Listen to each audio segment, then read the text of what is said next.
Inamin ng aktres na si Sanya Lopez na handa na siyang magkaroon ng jowa ngayong taong 2025. Ito ang inihayag ng aktres nang makapanayam siya ni Boy Abunda sa programang Fast Talk with Boy Abunda nitong Biyernes, March 28, 2025.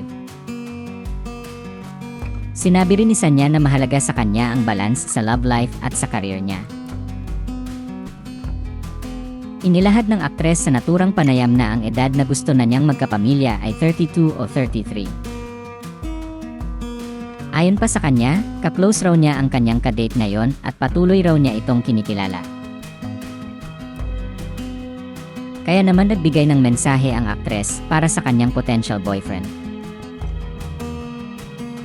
Anya, if ever kung nasaan ka man, kung nandyan ka na, gabayan mo kami Lord.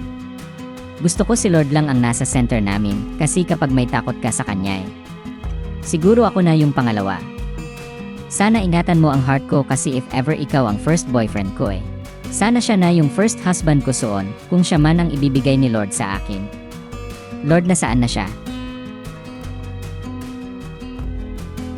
Present ang aktres sa media conference ng pelikulang Samahan ng Mga Makasalanan noong Huwebes, March 27, 2025. Doon ay nagulat siya nang tanungin siya ng pep.ph kung sino ang Chinese businessman na nakakadate niya. Bulalas ng aktres, saan galing yan? Inamin ni Sanya na nasa dating stage na sila ng Chinese businessman, ngunit ayaw niyang sabihin kung ano ang pangalan ng non-showbiz guy. Anya, non-showbiz siya. Yun nga, I'm just enjoying, no pressure.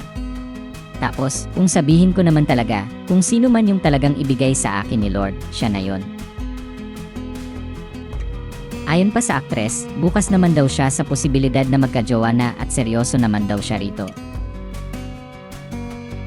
Sinabi rin niya na porsigido umano sa panliligaw sa kanya ang Chinese businessman na hindi niya pinangalanan.